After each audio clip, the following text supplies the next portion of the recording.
신명기 3장 1절에서 17절입니다. 신명기 3장 1절에서 17절 말씀입니다.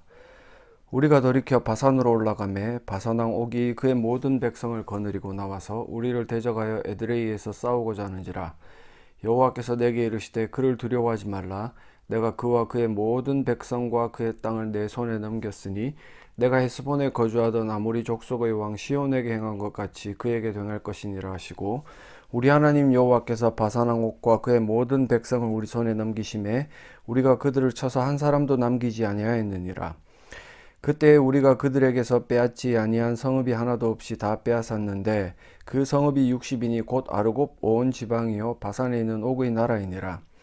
그 모든 성읍이 높은 성벽으로 둘려 있고 문과 빗장이 있어 견고하며 그 외에 성벽 없는 고을이 심히 많았느니라. 우리가 헤스본 왕 시온에게 행한 것과 같이 그 성읍들을 멸망시키되 각 성읍의 남녀와 유아를 멸망시켰으나 다만 모든 가축과 그 성읍들에서 탈취한 것은 우리의 소유로 삼았으며, 그때에 우리가 요단강 이쪽 땅을 아르논 골짜기에서부터 헤르몬 산에까지 아모리 족속의 두 왕에게서 빼앗았으니 헤르몬 산을 시돈 사람은 시련이라 부르고 아모리 족속은 스닐이라 불렀느니라. 우리가 빼앗은 것은 평원의 모든 성읍과 길랏 온 땅과 바산의 온 땅 곧 옥의 나라 바산의 성읍 살르가와 에드레이까지니라. 르바임 족속의 남은 자는 바산왕 옥뿐이었으며 그의 침상은 철 침상이라. 아직도 암몬 족속의 라빠에 있지 아니하냐. 그것을 사람의 보통 규빗으로 재면 그 길이가 9규빗이요 너비가 4규빗이니라. 그때 우리가 이 땅을 얻음에 아르논 골짜기 곁의 아로엘에서부터 길라 산지 절반과 그 성읍들을 내가 르우벤 자손과 갓 자손에게 주었고, 길라스의 남은 땅과 옥의 나라였던 아르곱 온 지방 곧 온 바산으로는 내가 므낫세 반 지파에게 주었노라. 바산을 옛적에는 르바임의 땅이라 부르더니 므낫세의 아들 야일이 그술 족속과 마아가 족속의 경계에까지 아르곱 온 지방을 점령하고 자기의 이름으로 이 바산을 오늘날까지 하봇 야일이라 불러오느니라. 내가 마길에게 길르앗을 주었고 루벤 자손과 갓 자손에게는 길르앗에서부터 아르논 골짜기까지 주었으되 그 골짜기의 중앙으로 지역을 정하였으니 곧 암몬 자손의 지역 야복강까지이며 또는 아라바와 요단과 그 지역이요 긴네렛에서 아라바 바다 곧 여메와 비스가 산기슭에 이르기까지 동쪽 지역이니라. 아멘. 온실 속에 화초라는 말이 있습니다. 온실 속의 화초는 잘 자랍니다. 별다른 특별하게 이슬이나 차가운 이슬이나 또한 병충해나 잘만 관리를 해준다면 그런 병충해로부터 자유롭고, 그리고 또한 곤충들로부터 해악된 곤충들로부터 자유롭기 때문에 온실 속에서 키우는 화초들은 굉장히 잘 자랍니다. 예쁘게 자라고요. 쉽게 말하면 상품 가치가 있다는 말이죠. 근데 그런 온실 속의 화초는 온실이 아닌 다른 환경에서는 올바로 자랄 수가 없어요. 차라리 밖에 있는 들풀이나 야생화들이 오히려 더 그 척박한 환경 속에서 그 모든 것들을 온몸으로 받아내면서 자라났기 때문에 어떤 생존성, 생명력에 관해서는 온실 속의 화초보다는 바깥의 야생화나 들풀들이 더 낫습니다. 제가 왜 이런 말씀을 드리냐면, 지금 우리네 교회들이 처해 있는 문제들이 이제껏 계속해서 온실 속의 화초처럼 자라온 그런 어떤 올바른 환경도 아니에요. 그냥 성속 이원론에 기반하여서 교회는 거룩하다라는 그런 자기 만족감에 기반한 그런 환경 속에서 자라다 보니 지금 시대가 흐르면 흐를수록 교회는 더 개방이 되고 세상과 접해져서 세상을 버타여 살아가는 그 환경에 노출이 되는데, 그렇던 노출된 환경 속에서 교회에 속해 있는 성도들의 삶이라는 것이 과연 생명력을 가지고 그 어떤 척박한 환경 속에서도 오히려 자기들이 가지고 있는 그 고유의 향기들을 뿜어낼 수 있느냐라고 이렇게 질문을 해본다면 당연히 아니라고 말씀을 드릴 수밖에 없어요. 오히려 그러다 보니까 그들이 더 세상 속에서는 세상의 환경에 맞추어서 살아가는, 세상을 바꿀 수 있는 그런 어떤 능력이 없기 때문에 세상에 적응해서 세상 사람과 별 다를 바 없이 살아가게 되고요. 그리고 교회에서는 오히려 성속 이원론에 기반해서 교회는 거룩한 곳이기 때문에 내가 이곳에 한 주에 한 번 오게 되면 나의 어떤 거룩함이 회복이 될 것이다 라는 착각과 망상 속에서 살아가는 게 오늘날의 현실입니다. 이런 사람들이 있기 때문에 오히려 교회는 세상 가운데서 영향력을 발휘할 수 없어요. 힘이 없어요. 온실 속의 화초처럼 지금 자라가는 환경이기 때문에 그 온실 안에서야 무언가 이쁨과 아름다움을 뽐낼지는 모르지만 세상에 나가면 바로 죽어버릴 것 같은 연약한 생명력으로 오히려 하나님께서 말씀하셨던, 우리에게 명령을 하셨던 하나님 사랑과 이웃 사랑을 올바로 실천하지 못하는 그것이 지금 우리가 처한 현실이다. 오늘 본문도 지난 본문과 비슷하게, 지난 본문에서는 아모리 왕 시온을 격퇴했던 이스라엘에 관련된 이야기, 그래서 그 멸절, 그죠? 정복 전쟁의 멸절, 제거 명령, 즉 헤렘이라는 명령을 통해서 그 안에 있는 사람들, 유아까지 멸절시키라는 하나님의 명령에 대한 것들을 잠깐 신앙적인 관점에서 봐야 된다라고 언급을 드렸어요. 그것을 이제 적용적으로 가지고 와서 교회 안에서 이런 어떤 헤렘을 이루어 나가야 되는데, 오히려 사람에 관련된 것보다는 그 교회 안에서 사람을 성장시키고 하나님의 백성으로 강하게 만들 수 있는 복음 없음에 대한 그런 어떤 헤렘을 행해야 된다라고 말씀을 드렸습니다. 그러면 오늘 똑같은 비슷한 본문이에요. 1절과 11절에 보시면 이제 바산왕 옥을 정복하고 하나님의 명령대로 그곳을 차지하는 이런 본문이 드러나는데, 오늘 본문에도 2절에 보시면 여호와께서 내게 이르시되 그를 두려워하지 말라. 내가 그와 그의 모든 백성과 그의 땅을 네 손에 넘겼다. 은혜를 먼저 언급을 하세요. 그리고 3절에 우리 하나님 여호와께서 바산왕 옥과 그의 모든 백성을 우리 손에 넘기셨다. 즉 40년 전에 이 가나안 땅을 정탐했던 12명의 정탐꾼 중에 10명이 이들의 장대함과 강함을 바라보고 하나님께서 그들에게 힘을 주시고 하나님께서 그들에게 은혜를 주심으로 이 모든 것을 차지할 수 있다라는 은혜의 말씀을 저버렸을 때 그들은 실패했고, 다시 한 번 더 광야 생활 가운데 그들이 약속의 땅에 들어가지 못하는 심판을 맛보았는데, 근데 이 하나님 말씀에 순종했던 이 2세대들, 새로운 세대들의 움직임 가운데 하나님은 계속해서 은혜를 부어주십니다.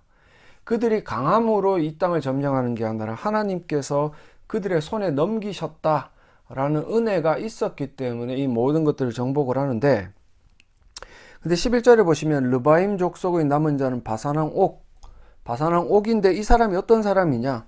그의 침상은 철 침상이다. 철 침상에 관련된 신학자들의 의견이 분분하기는 하지만 그냥 우리가 성경 문자 그대로 받아들여서 철로 만든 침상이다. 그러면 그 철 침상에서 잔다라는 사실은 그 사람의 어떤 강함을 드러내고 있다라고 우리가 유추해 볼 수 있거든요. 그 사이즈가 얼마냐? 사람이 보통 규빗으로 재면 그 길이가 9규빗이요 너비가 4규빗이다. 길이가 4.1m 정도, 너비가 1.8m 정도. 그럼 그 철침상 4.1m, 1.8m라는 거대한 철침상에서 자는 사람의 크기가, 길이가 어느 정도인지는 정확하게는 몰라도 그게 보통 사람보다는 굉장히 강하고 크다라는 것을 상상해 볼 수 있는 거죠. 즉 10명의 정탐꾼이 하나님의 살아계심을 잊어버리고 인간의 눈으로 이들을 바라보았을 때 두려워 떨었던 그 대상이 지금 바산왕 옥이고, 이 대상을 지금 그들이 믿음의 눈으로 하나님의 말씀에 순종했을 때 하나님께서 이런 강함조차도 꺾어버리시는 일들을 통해 하나님의 그 뜻을 실현시키신다. 그것을 지금 이 메시지를 통해서 우리가 바라볼 수 있거든요. 그러면서 그 안에 있는 모든 사람들, 그 사람들을 절멸하는 이유가 그들과 함께 거했을 때 영향을 받았던 가나안의 역사를 통해 우리가 이스라엘의 역사를 통해서 볼 수 있는 것처럼 죄는 사람이 짓기 때문에 우리가 이런 죄된 요소가 된 하나님의 그 거룩하심, 완전한 거룩하심 앞에 이 하나님께서 통치하시는 가나안 땅조차도 거룩함을 유지해야 되고, 그 거룩함이라는 것은 결국 죄된 요소를 제거하는 것인데, 이 죄된 요소의 가장 핵심에 서 있는 그런 사람들을 제거해라. 이것들을 윤리 도덕적인 측면으로 봤을 때는 굉장히 잔인한 일이지만 하나님의 그 신앙적인, 우리가 하나님을 믿는 신앙적인 측면에서 봤을 때는 당연한 일이다라고 말씀을 드렸어요. 여호수아 13장 13절에 보시면 그술 족속과 마가 족속은 이스라엘 자손이 쫓아내지 아니하였으므로 그술과 마갓이 오늘까지 이스라엘 가운데서 거주하였다. 즉 기브온 족속이라는 그 이방인들에게 이스라엘 백성들이 속아버립니다. 자기들은 먼 데서, 여호수아 말씀에 보면 자기들은 먼 데서 와서 봐라, 이 음식들이 썩을 정도로 우리는 멀리 있기 때문에 우리를 멸하지 말고 우리가 화친을 맺자, 사기를 치는 거죠. 거기서 이제 여호수아가 그 기브온 족속들의 그런 어떤 거짓말에 속아가지고 화친을 맺고 나니까 이들이 먼 데서 온 사람들이 아니라 그 약속의 땅인 가나안에 거주하던 사람들이고, 그들을 한번 허용하기 시작하고 난 이후에 방금 읽어드렸던 이 본문에서처럼 많은 이방인들이 이 약속의 땅, 즉 하나님의 통치가 머무는 약속의 땅에 머무르게 된다는 거죠. 그렇게 됐을 때 그들이 그들의 어떤 문화와 삶의 형태에 영향을 받아서 우상을 숭배하고 신당을 만들고 음란한 행위를 하고, 그래서 이스라엘 민족들이 결국 멸망하는 그런 결과를 가져오는데, 여호수아서 23장 13절에 보시면 확실히 알라, 너희 하나님 여호와께서 이 민족들을 너희 목전에서 다시는 쫓아내지 아니하시리니 그들이 너희에게 올무가 되며 덫이 되며 너희의 옆구리에 채찍이 되며 너희의 눈에 가시가 되어서 너희가 마침내 너희 하나님 여호와께서 너희에게 주신 이 아름다운 땅에서 멸하리라. 결국 하나님의 명령에 온전히 순종하지 않았을 때, 물론 그들이 속았다라고 변명을 할 수도 있겠지만, 그런 어떤 불순종의 결과가 이 약속의 땅에서 멸망되는, 지금으로 따지면 교회 안으로 유입되는 많은 성도라고 자처하는 사람들이 있지만, 그 사람들이 결국은 하나님을 온전한 통치자, 예수 그리스도를 온전한 통치자로 고백하는 신자냐라고 질문을 하면 아니라는 거죠.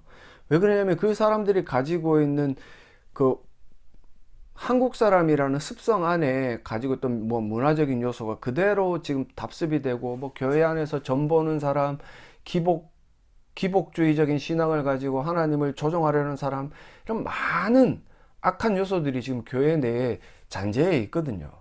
우리가 그런 것들을 바라봤을 때 과연 그들이 예수 그리스도를 진정한 통치자로 자기의 주인으로 영접하고 그분을 믿느냐라고 질문을 해본다면 전혀 아니라는 사실입니다. 왜 그러냐면 교회 안에 있는 대부분의 사람들이 그런 어떤 습성, 그게 불신자죠. 쉽게 말하면 불신의 모양새대로 살아가기 때문에 지금 이 교회가 더 어지럽다. 그것은 제가 지난주에 말씀드렸던 것처럼 복음의 부재다. 복음의 말씀을 물론 100% 듣는다고 해서 그 사람들이 회심하고 거듭나서 회심하고 정말 하나님의 자녀가 된다는 보장은 없습니다. 왜 그러냐면 그것은 온전히 하나님의 은혜가 있어야만 되기 때문이에요. 그렇지만 하나님께서는 은혜로 또한 교회에게 어떤 말씀을 주셨습니까? 믿음은 들음에서 나고 듣는 것은 그리스도의 말씀으로 말미암음이다 라고 이야기를 하면서, 결국 교회 안에 가는 사람들이 가장 기초적으로 가져야 되는 요소가 뭐냐면 복음이에요. 그 복음의 말씀을 듣는 가운데 하나님의 은혜가 있을 때 그들에게 믿음이 생기고, 그 믿음이 장성한 분량에 차기까지 성장하는, 그래서 기본적인 베이스가 복음이다. 이 복음이 교회 가운데 없기 때문에 결국은 교회가 망해간다. 그래서 이 복음의 부재를 제거해야 된다라고 말씀을 드렸어요. 그래서 오늘 본문으로 이렇게 이어본다면 결국은 이 하나님께서 명령하셨던 사람들에 대한 멸절의 어떤 그런 명령이 정당하다. 이것이 결국 교회 내에서도 고스란히 적용이 되기 때문에 교회에서 물론 지금 이 시대에 사람을 멸절시킬 수는 없어요. 지금과 그때의 문화는 전혀 다르기 때문에 그렇습니다. 그렇다면 우리의 옛사람의 멸절이 필요한데, 그 옛사람의 멸절은 하나님의 은혜가 선행되어야 되고, 하지만 이 하나님의 은혜가 선행되었을 때 급물살을 타듯이 진행되려면 교회 안에 복음이 충만해야 된다. 그래서 이 복음, 오늘 제가 드리고 싶은 말씀은 이 복음이 없는 지금 교회의 문화가 과연 어떻게 약해지고 있고 쓰러져 가고 있는가에 대한 말씀을 드리고 싶어요. 제가 서론에서 말씀드렸던 것처럼 성속 이원론이라는 그런 잘못된 신학적 조류에 대한 이야기를 한번 언급을 했습니다. 성속 이원론이 뭐냐면 교회는 거룩하고 세상은 악하다. 물론 세상에 있는 문화는 그 세상에 거하는 죄인들이 만들어낸 문화이기 때문에, 그리고 신본주의가 아니라 인본주의에 입각한 문화이기 때문에 악한 것은 사실입니다. 하지만 오늘 본문에 보시면 5절에 그 모든 성읍이 높은 성벽으로 둘려 있고 문과 빗장이 있어 견고하며 그 외에 성벽 없는 고을이 심히 많았느니라. 그리고 우리가 헤스본 왕 시온에게 행한 것 같이 그 성읍들을 다 멸망시키되, 멸망은 시켰는데 그 성읍의 남녀와 유아를 사람을 멸망시킨 거예요. 대신에 7절에 다만 모든 가축과 그 성읍들에서 탈취한 것은 우리의 소유로 삼았으며 그때에 우리가 요단강 이쪽 땅을 아르논 골짜기에서부터 헬몬 산에까지 아모리 족속의 두 왕에게서 빼앗았다. 결국 사람 외에 남겨져 있는 가축이라든지 성읍이라든지 그 지역에 있는 모든 이용할 수 있는 환경적인 요소들은 하나님께서 이스라엘 백성들에게 허락을 하셨습니다. 왜 그러냐면 이 모든 것들이 결국은 하나님께로부터 났기 때문에 죄를 지은 사람을 제외한 모든 환경적인 요인들은 악한 것이 없다라는 거죠. 고린도전서 8장 6절에 보시면 그러나 우리에게는 한 하나님 곧 아버지가 계시니 만물이 그에게서 났고 우리도 그를 위하여 있고 또한 한 주 예수 그리스도께서 계시니 만물이 그로 말미암고 우리도 그로 말미암아 있느니라. 결국 예수 그리스도의 그 은혜로 말미암아 거듭난 신자를 제외한 사람들은 악하지만 이 세상에 있는 모든 문화적인 요소들, 환경적인 요소들, 뭐 건물이라든지 과학이라든지 과학의 산물인 어떤 문명의 이기들은 악한 게 아니라는 거죠. 그죠? 그리고 그 어떤 문화들을 주도해야 되는 것이 예수 그리스도를 구주로 고백하는 그리스도인들의 사명입니다. 그래서 우리가 세상을 무조건 악하다라고 평가 내리고 그 세상에 나가서 두려워 떨 것이 아니라 이 모든 것들이 하나님께로부터 났고 그리스도로 말미암아 났기 때문에 우리가 그리스도의 사람이라면 그 모든 것들을 주도하여서 하나님의 영광을 위해 쓸 수 있는 그런 어떤 면역력과 자생력과 강함은 있어야 된다는 거죠. 그래서 온실 속의 화초처럼 교회 안에서는 그저 거룩한 척하고 복음이 없는데도 불구하고 그냥 예전적인 예배 안에 내가 갇혀져 있다고 해서 나는 거룩한 주의 백성이라고 착각할 것이 아니라 교회가 정신을 차려서 이제 복음을 회복하고 말씀들로 그들을 양육해서 제대로 된 기독교적 세계관을 가지고 세상 가운데로 나아가서 세상을 변화시키고 그 세상 가운데 있는 모든 요소들을 잘 활용하여서 하나님께 영광을 올려드리는 그런 귀한 일들이 지금 교회들에게 일어나야 한다는 거죠. 하나님께서는 이 모든 것들이 더럽다, 추악하다. 만약에 그랬다라면 지금 차지한 이 땅 가운데 하나님은 불구덩이를 떨어뜨리셔가지고 모든 걸 다 태워버리셨어야 돼요. 성읍부터 해가지고 짐승부터 해가지고 하나님께서 이스라엘에 허락하셨던 그런 모든 요소들을 싹 다 제거해 버리시는 게 옳은 겁니다. 하지만 하나님께서는 그렇게 하지 않으시고 그 안에서 죄를 생산해내는 이방인들만을 제거하시고 그 외의 모든 것들을 이스라엘 백성들에게 주시고 그 12절에서 17절에 보시면 각 지파에게 이 땅을 분배를 해요. 물론 모든 지파가 아니고 지금 등장하는 이 르우벤 자손, 갓 자손부터 해가지고 몇몇 지파들에게 지금 차지한 땅들을 분배를 합니다. 이 요소들이 뭐예요? 너희가 그 땅에 들어가서 어떤 환경이든지 이 땅 지금 이 한정된 땅뿐만이 아니라 정복전쟁이 끝나고 난 이후에 여호수아서에 보면 이 가나안 온 지역을 분배하는데 어떤 데는 산지가 있고 어떤 데는 평지가 있고 어떤 데는 뭐 해변가도 있고 각 환경이 다 다르다는 말이에요. 근데 그 요소들 가운데 이 이스라엘 각 지파들을 분배시키시고 그 땅 가운데 있는 환경들 안에서 살도록 하셨는데 그 목적이 뭐냐면 그 곳에서 자기가 맡은 그 어떤 지역들의 환경에 적응해 나가면서 하나님의 영광을 위해서 하나님의 통치를 받으면서 말씀에 순종하면서 살아갈 수 있도록 하시려는 그런 뜻이 있다라는 거죠. 그래서 우리가 이 세상을 나쁘게만 보는 그런 어떤 습성, 성속 이원론에 입각한 이거는 뭐 보통 보면 80년대, 90년대 우리네 선배 신앙인들이 가지고 있던 전형적인 1차적인 성속 이원론의 형태예요. 그래서 그분들이 보면 되게 안타까웠던 게 저도 기억에 제가 어렸을 때 저를 가르쳤던 선생님들을 바라보면 세상의 어떤 직장들을 얻는 것을 굉장히 두려워했습니다. 그 직장에 들어가면 뭐 그들이 가지고 있는 술 문화, 그때는 막 술을 억지로 마시게 하고 했던 문화였기 때문에 참으로 힘든 환경은 사실이었어요. 하지만 그 환경 가운데 나아가기가 너무 힘들었고, 나아가지 않으니까 어때요? 그 사람들이 처음부터 교회에만 있는 거예요. 교회 안에서 뭐 교사도 하고 하면서 교회 안에서 계속해서 이제 거룩한 곳이다라는 그 생각으로, 물론 거룩한 곳은 사실이죠. 교회만이 거룩한 곳이라는 거 우리가 아니까. 그렇지만 그 안에서 나가기 싫어하는 모습들을 저는 목도를 냈고, 그런 어떤 선생님들 녹화를 하다가 용량 부족으로 뚝 잘려버렸습니다. 그래서 제가 말씀드린 성속 이원론의 1차적인 현상이 이제 교회와 세상을 구분해 가지고 세상으로 나아가지 못하는 사람들. 근데 이게 시간이 흐르고 2000년이 지나고 나서 굉장히 급변하는 문화 환경 가운데 복음의 부재가 계속해서 이어졌죠. 그죠? 그 당시 때보다 지금의 복음을 전하는 어떤 빈도에서 더 줄어들었으니까요. 그랬던 환경 가운데서 이제는 극단적으로 변했는 게 뭐냐면 성속 이원의 구분조차도 사라져 버린 거예요. 교회는 거룩하다라고 생각을 해서, 그래서 교회 안으로 들어오면 거룩하려고 애는 썼는데, 지금은요, 이런 어떤 교회의 거룩함의 가치조차도 무너져 버렸습니다. 더 쉽게 말씀을 드리면, 세상은 세상대로 살아갑니다. 세상 가운데서 이렇게 살면서 세상에 어떤 찌든 때도 묻히고 이렇게 살아가다가, 교회 오면 적어도 울면서 회개하는 모습은 예전에는 가지고 있었는데, 시간이 지나면 지날수록 그런 어떤 회개는 없고요. 그냥 교회 한번 나오면 끝. 교회 한번 나오면 나는 거룩한 하나님의 백성이야 라는 것들을 한번 그냥 확인하고 가는 정도의 굉장히 가치 없는 어떤 환경이 되어져 버렸죠.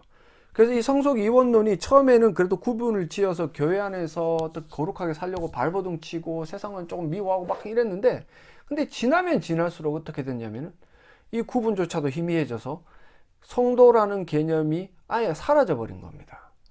그래서 교회의 어떤 제 역할을 감당하지 못하는 모습들이 계속되다 보니 지금은요, 오히려 목사들조차도 얼마만큼 타락을 했냐면, 성도들의 이런 어떤 삶의 모양새들을 바라보면서 이들이 세상 나가서 살아가는 게 얼마나 힘드냐, 그러면 세상 나가서 평안을 맛보면서 그래도 승리할 수 있는, 예수께서 승리하셨고 너희들에게 평안을 주시고자 했다라는 그 말씀을 가르쳐 가지고 너희가 평안을 얻을 수 있도록 내가 교회 안에서는 최대한 복음으로 양육하고 복음을 가르쳐 줄게 라는 사명을 가져야 되는데, 목사들은 그냥 그저 그 사람들을 하나의 돈벌이로만 보는 거예요. 죄송한 말씀인데 좀 부정적으로 들리고 넌 왜 그렇게 극단적이야 라고 말씀을 하실지도 모르겠지만 사실이에요. 목사는 목숨 걸고 복음을 전해야 되는데 지금 목숨 걸고 복음을 전하는 사람들이 없습니다. 대부분 설렁설렁 그냥 뭐 자기가 설교를 제일 잘하는 걸로 착각을 하면서 뭔가 성경은 읽지만 성경에 있는 내용들을 전하는 게 아니라 엉뚱한 내용들만 이야기를 하는 거예요. 그냥 귀에 듣기 좋은 이야기만 하고 그런 어떤 달콤한 이야기들을 하니까 헛된 내용들을 들었던 자칭 성도라고 생각하는 사람들은 힘을 공급을 받지를 못하는 거예요. 예수께서 사도 바울이 이야기했던 것처럼 교회라는 곳이 그리스도의 말씀으로 충만할 때 믿음이 생겨날 수 있다. 물론 이 믿음은 계속해서 강조를 하지만 하나님의 은혜가 전제가 되어야 되고, 하나님께서 이 교회에게 주신 가장 큰 은혜가 뭐냐면 너희 복음으로 충만해라. 믿음은 들음에서 난다.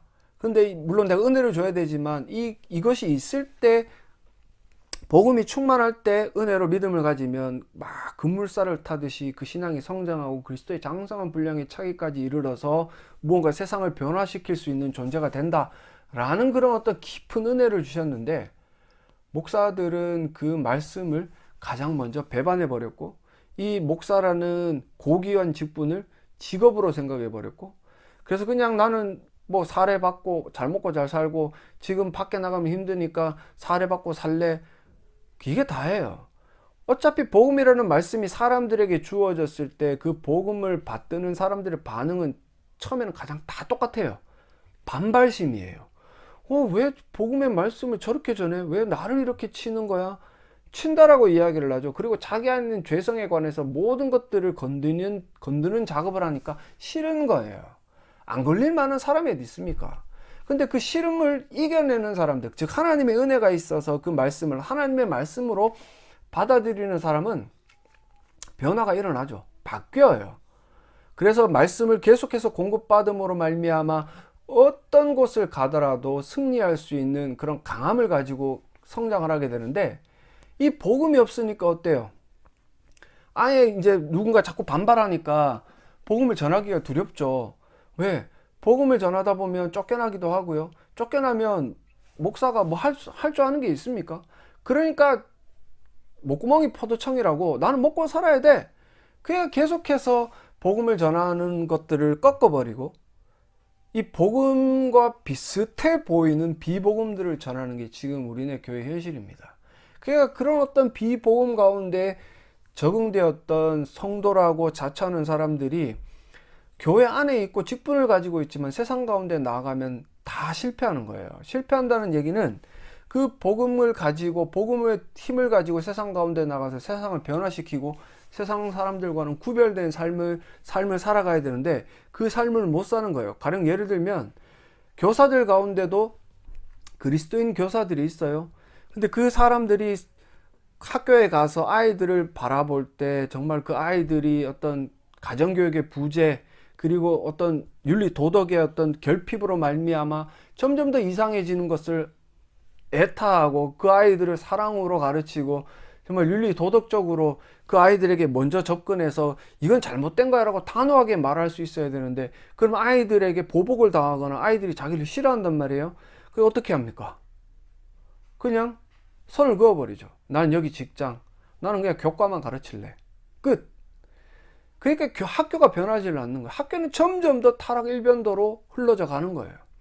정치를 하는 그리스도인들은요, 자기가 가지고 있는 이데올로기가 다인 것 같이 생각을 하는 거예요. 왜? 성경을 모르니까.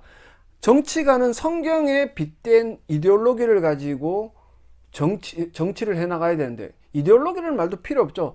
성경에 있는 진리를 가지고 정치를 해나가야 되는데, 당리당락에 우선 자기의 모든 것들을 맡겨버리니까 자기가 가진 이데올로기로 정치를 해요. 변화가 있습니까? 지금 우리나라의 정치는 뭐 아니면 더죠. 우파 아니면 좌파예요. 뭐가 우파인지 좌파인지 저는 잘 모르겠어요. 이제는 더 혼돈스러워서 뭘 구별해낼 힘도 없어요. 무조건 반대예요. 반대 사람이 좋은 걸 내도 반대예요. 의사들은요, 병을 얻어가지고 병원에 와서 자기의 손을 통해 치료를 받고자 하는 사람들을 좀 슬프게 바라보고 측은하게 바라보고 저 사람을 낫게 해야 되겠다는 사명은 없습니다. 그냥 돈벌이에요. 한 명의 돈벌이에 처방제 찍찍 써주고 약. 물론 다 그렇다는 얘기는 아닙니다. 제 이야기를 잘못 들으셔가지고 저 인간은 뭐 저래라고 뭐 지금 듣고 이 영상을 꺼버리신 분도 있을 거예요. 다 그런 건 아니지만 지금 태반이 그래요. 제가 볼 때 80% 90%의 성도들이 세상에 나가서 그리스도인으로서 정말 그 기독교적 세계관으로, 이 기독교적 세계관이라는 것은 성경의 진리가 기준이 되는 삶을 이야기하는 거예요. 기독교적 세계관으로 세상을 변화시키고 있는 사람은 30년 40년 전보다 거의 줄어들었고 없어요. 왜 그래요? 교회의 복음의 부재, 복음으로 양육되지 않는 짝퉁 성도, 이 짝퉁 성도가 세상에 나가서 잘못된 성속 이원론, 완전히 망가져버린 성속 이원론을 가지고 살아가니 지금의 모양새가 이렇게 된 거죠. 예수 그리스도께서 이 땅 가운데 오셨을 때 예수님이 이 땅을 변화시키신 것은 하늘에서 하신 게 아니에요. 육신을 입고 이 땅 가운데 오셔가지고 30년 시간 동안 무엇을 보여주셨습니까? 자기 부모들과 형제 자매와 살아가면서 세상 사람들과 부대껴 살아가면서 완전한 거룩함을 보여주셨어요. 하나님의 말씀에 완전히 순종하는 모습을 보여주셨단 말이에요. 불가능한 일이 아니라는 거죠. 물론 우리들이 불완전한 우리들에게는 불가능한 일이지만 예수께서 보여주시고자 하는 일은 하나님의 뜻이 무엇인가, 이걸 보여주시고자 하셨던 것이고, 3년의 공생의 기간 동안 이 예수님은 그렇게 바리새인들이 부정하다, 만지면 우리도 부정해진다라고 생각했던 죄인들, 병자들, 귀신 들린 사람들, 심지어 죽은 사람들에게 이 예수님은 가셔서 그들의 손을 만지시고 그들을 살리시고 낫게 하시고 죄를 용서하셨단 말이죠. 우리 또한 그렇지 않습니까? 우리가 예수를 먼저 찾은 게 아니라 예수께서 성령을 통해 우리를 부르시고 우리를 거듭나게 하셔서 우리를 부정한 우리를 이제는 의인이라 칭하여 주시고 의인의 삶을 살아가게 하셨다는 거죠. 물론 완전하지는 않아요. 부족함도 있고 죄된 모습도 있고 너무나 추악한 죄 때문에 정말로 고뇌하는 그런 어떤 삶도 살아가지만 다만 우리에게 있는 것은 이 죄악된 삶을 분별해서 예수 그리스도 앞에 고백을 한다면 다시 용서함 받고 세임을 얻어 살아갈 수 있는 것. 그래서 우리가 이런 어떤 삶의 모양새대로 우리가 가진 달란트를 가지고 마치 이스라엘 백성들이 이 가나안 땅의 각지에 흩어져서 하나님의 영광을 위해 살아갔던 것처럼 우리 또한 우리가 가진 달란트로 우리가 어떤 곳에 저 같은 경우에는 운전을 하니까요. 운전을 하는 현장으로 돌아가서 하나님의 영광을 드러내기 위해 애를 쓰는 삶, 그런 삶을 살기를 바라시는 게 아니겠습니까? 로마서에 보시면 12장 1절과 2절에 보시면 바울의 기도, 간절한 간구가 있어요. 그러므로 형제들아 내가 하나님의 모든 자비하심으로 너희를 권하노니 너희 몸을 하나님이 기뻐하시는 거룩한 산 제물로 드리라. 이는 너희가 드릴 영적 예배다. 물론 예전적인 예배로 우리가 예배를 드렸다라고 생각할 수도 있겠지만 그 예전적인 예배 안에 복음이 충만해져서 그 예배를 드리는 모든 주의 백성들이 새 힘을 얻는 거죠. 강력한 힘을 얻는 거예요. 그런 자들이 거룩한 산 제물로 드리라는 말은 거룩한 삶을 살아가라라는 거죠. 그죠? 세상은 어떻게 추악하고 더럽고 세상 사람들이 나를 넘어뜨리려 애를 쓰지만 내가 가지고 있는 이런 신앙의 능력과 힘으로 세상 가운데 나아가서 질 때도 있겠지만 완전할 수는 없다라고 이야기를 했어요. 구별된 삶으로 거룩한 삶을 살아가다 보면 그게 영적 예배가 되는 겁니다. 예배는 그냥 예전적 예배로 딱 끝나는 게 아니라 그 예배를 통해서 얻은 힘으로 살아가는 모든 삶들이 예배가 된다라는 거예요. 그런 어떤 영적 예배가 어떻게 되냐? 2절에 너희는 이 세대를 본받지 말고 오직 마음을 새롭게 함으로 변화를 받아 하나님의 오직 마음을 새롭게 함으로 변화를 받는다는 것은 내가 가지고 있는 옛사람의 습성으로 죄를 지어도 이게 죄라는 것을 이제는 분별을 해야 되는 거죠. 분별을 한 다음에 회개한 다음에 복음의 말씀을 내 안으로 유입을 시켜서 내 삶이 변할 수 있도록 투쟁하고 애를 쓰고 내 삶에 적용하는 것, 그게 마음을 새롭게 하여 변화를 받는 겁니다. 그렇게 되면 하나님이 선하시고 기뻐하시고 온전한 뜻이 무엇인지를 분별할 수 있고, 분별한다면 지금 교회가 가지고 있는 이 나약한 모습으로 살아가는 게 잘못된 거다라는 것을 알 수 있는 거죠. 그죠? 좀 쓴소리이긴 하지만 제가 좀 전에 말씀드렸던 것처럼 목회자들의 타락, 복음을 전하지 않고 복음을 우습게 여기고 가볍게 보는 그 어떤 문화들이 결국은 성도들을 다 타락시켜 버린 거예요. 직분은 있지만, 장로라는 직분은 있지만 그 사람이 가지고 있는 신앙은 어찌 보면 초신자보다 더 약하거나 아예 없는 불신자의 모습을 가지고 있는 사람도 있다라는 거죠. 지금 우리가 이런 어떤 우리의 현실을 똑바로 바라보지 못하는 것은 결국 복음이 없기 때문입니다. 사도 바울이 이야기했던 것처럼 하나님의 뜻이 무엇인지를 분별해 가지고 우리 스스로를 이 말씀에 비춰본다면, 우리가 무엇이 잘못되었고 무엇이 지금 우리를 이렇게 약하게 만들어가는 거를 깨닫게 되는 거죠. 하나님께서 이스라엘 백성들이 자기들의 눈으로 그 열 정탐군이 하나님의 뜻을 분별하지 못하여서 두려워 떨었을 때 그들을 광야로 내몰아 버리셨어요. 그리고 1세대들은 약속의 땅 가운데로 들어가지 못하는 심판을 내리셨다는 말이에요. 하지만 그들이 광야를 거쳐오는 그 2세대들, 신세대들이 하나님의 그 행하시는 일들을 통해 복음을 접하고 그들에게 믿음이 있고 하나님 은혜를 깨닫고 난 이후에는 물론 앞으로 가면 갈수록 타락을 하는 모습을 보여주지만 지금 당장은 하나님의 은혜가 있음을 깨닫고 정복전쟁을 통해서 약속의 땅 안으로 그들이 들어갑니다. 가나안 땅으로 들어간다는 말이에요. 그래서 땅을 분배를 해 주셨을 때 어떤 지역이든 어떤 형태의 산 기슭이든 해변이든 좋은 땅이든 나쁜 땅이든 간에 명령대로 흩어져서 그곳에서 하나님의 영광을 드러내는 삶을 살았는데, 이런 어떤 삶을 살아가기 위해서라면 우리 또한 열 정탐꾼과 1세대들처럼 하나님의 뜻을 분별하지 못하여서 나 마음대로 살아가는 것이 아니라 하나님의 은혜로 하나님의 살아계심을 목도했던 이 2세대들처럼 우리가 믿음을 가지고 있다라면, 우리가 복음을 받아들고 참된 믿음이 있다라면 이제는 내가 가진 그 힘을 가지고 하나님께서 부어주시 공급해 주시는 그 힘을 가지고 예수님의 통치에 순종함으로 말미암아 각자의 어떤 달란트로 흩어져서 뭐 공장이 됐든 차를 몰든 선생님을 하든 의사를 하든 정치를 하든 각자의 맡은 자리에서 미약 하나마 힘을 발휘할 때 하나님 나라가 그 영역이 확장되는 역사가 일어난다. 그게 하나님의 뜻이고 그런 일들이 일어날 때 비로소 하나님께서 영광 받으시게 된다는 사실을 명심하셨으면 좋겠습니다. 단지 큰 교회를 지었다고 해서 하나님께 영광이 되는 게 아닙니다. 그 교회 안에 수만 명이 모여 있다고 해서 하나님께 영광이 되는 게 아니에요. 하나님께서는 약속의 땅 안에 머물렀던 이스라엘 백성들이 숫자가 늘어났지만 그들이 산당을 지어서 우상을 숭배하고 음란한 죄를 지었을 때 그들을 싹 다 진멸하여 버렸습니다. 그들이 정말 다윗을 통해서 강대한 나라로 성장을 했지만 그 이후의 왕들을 통해서 타락 일변도로 밀려났을 때 그 나라를 싹 다 흩어 놓아 버리셨어요. 양적인 성장이 중요한 게 아니고 양적인 성공이 중요한 게 아닙니다. 예수 그리스도는 이 땅 가운데 몫으로 오셨고 인간의 몸을 입고 몫으로 성장하셨고 정말 대부분의 사람들이 싫어하는 모습으로 살다가 십자가라는 사형 틀에 매여 달려 죽으셨지만 그분은 진정한 승리를 하셨고 그 승리는 결국 하나님의 영광을 드러내는 하나님 나라의 역사, 하나님 나라의 확장, 즉 교회라는 것들을 이 땅 가운데 세우시는 그런 일들을 결과물을 내어놓으셨다라는 거죠.